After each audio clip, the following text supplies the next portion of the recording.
All right, grade 11s, we are on day 2 of trigonometry. Just to recall, what we had a look at yesterday was right angle triangles. And with a right angle triangle, our first job is to label the sides based on our reference angle. So if theta is the angle of reference for this particular triangle, then our hypotenuse would be here, opposite across the triangle, and adjacent is beside the angle. We have our Pythagorean theorem that we can use with right angle triangles, and we have the tool SOHCAHTOA.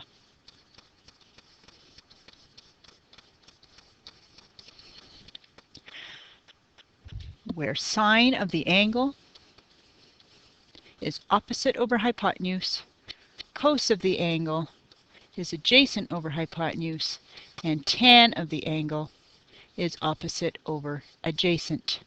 We have the 3 reciprocal trig ratios as well. We have the cosecant of theta is hypotenuse over opposite, secant of theta, hypotenuse over adjacent, and the cotangent is adjacent over opposite.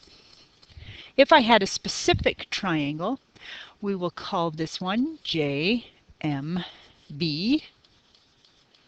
and I have side lengths of 3, 4, 5.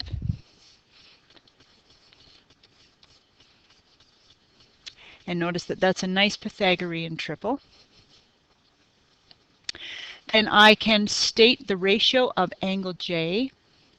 The sine J is 3 over 5.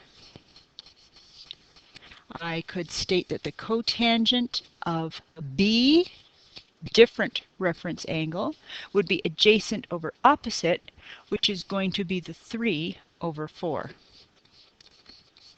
If I wanted to find angle, let's do J.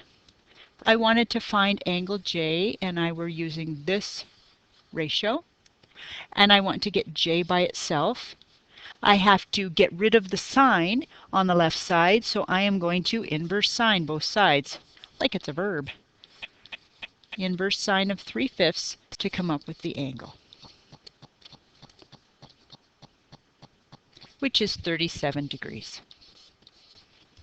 So using that, we're going to head into our lesson. Today's focus is on special angles. We don't like to have decimal approximations if it's possible to have an accurate, perfect answer for our trig ratio. So we're going to look at some special ones that we need to remember. Let's look at this triangle for a moment. This is an equilateral triangle. So each corner will have 60 degrees, and that entire corner would be 60 degrees in the far side as well. And I've split it in half, and I'm just going to look at the top triangle. So it's going to have a hypotenuse length of 2. It's going to have a side length here of 1 because I've cut it in half. And then the other side I can get from Pythagorean theorem. So let's have a look, and we're going to find the length of x for a moment. So my Pythagorean theorem states that a squared plus b squared equals c squared, where c is the longest or hypotenuse side. So for this particular triangle, I have 1 squared plus x squared equals 2 squared. So 1 plus x squared equals 4. X squared equals 3, and therefore the length of x is root 3. I don't have to consider the negative root because that doesn't make sense with length. So that length along the bottom of my half a triangle is root 3. So for my dark half triangle, I have 60-degree angle, 90-degree angle, which means this would be 30 degrees. 30 degrees and 60 degrees are angles that we want to remember, commit to memory. They have special ratios, and we see them quite often.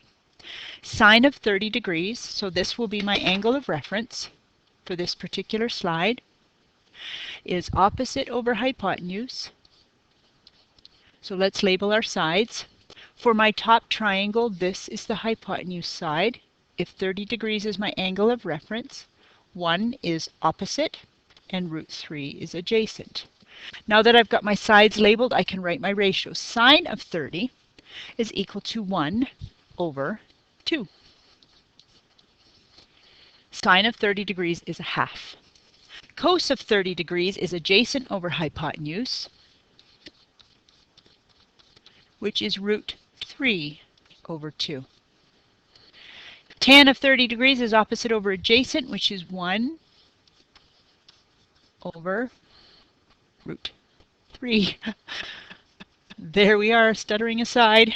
We've got our special angles for 30 degrees, and we're going to record these in a chart. Same triangle. Let's quick label it for a moment. This was 60, 30. This was root 3, and this was a 1. Now we are looking at 60 degrees as our reference angle. So we're going to mark it and then the sides, like we always do. For this particular triangle, this is always the hypotenuse side, but since we're looking at the 60-degree angle as our reference angle, this is opposite to it, and this is adjacent. So the sine of 60 degrees, which is opposite over hypotenuse, will be root 3 over 2. Cos of 60 degrees, which is adjacent over hypotenuse, is 1 over 2. And tan of 60 degrees, which is opposite over adjacent, is root 3 over 1. So we've looked at our 3 primary trig ratios for 30 degrees and 60 degrees, and 45 degrees is another key angle that we need to reference often. So for this particular triangle, tried to make it look like an isosceles triangle where these two sides are supposed to look the same, right angle, so that I have 45 degrees and 45 degrees. So for this particular triangle, I'm making my equal sides both equal to 1. If I want to find the length of that hypotenuse side so that we can talk about the ratios of 45 degrees, then I'm going to use Pythagorean theorem. A squared plus b squared equals c squared. Both of them being 1s, I have 1 squared plus 1 squared equals the hypotenuse squared. 1 plus 1 equals c squared. 2 equals c squared. So the hypotenuse then is the square root of 2. I don't need to consider negatives. So that is the ratio proportionally of a 45-45 right angled triangle. So the ratio of these sides, the sine, cos, and tan primary trig ratios, sine is opposite over hypotenuse. So I'm going to choose one of the 45 degrees. Let's do the top one. And I'm going to label my sides. The hypotenuse is always the longest side across from the 90 degrees. Opposite is a 1, and oddly adjacent is also a 1. So my sine of 45 degrees opposite over hypotenuse is 1 over root 2. Cos of 45 degrees is adjacent over hypotenuse, which is also 1 over root 2. Tan of 45 degrees is opposite over adjacent, which is 1 over 1, or 1. And those are 3 other key trig ratios. In class, I have a sheet for you, BLM 1-3. We're going to fill it in together up unto 90 degrees. We're not going to look at obtuse angles just yet, but we're going to fill in those special angles and we're going to answer questions from the textbook. Now somehow I've shortchanged you there. 1 to 3, 8 to 10 is what I really want. We're all right. Page 286, 3 to 8, 10 and 11, and we're going to ask you to answer those without rounding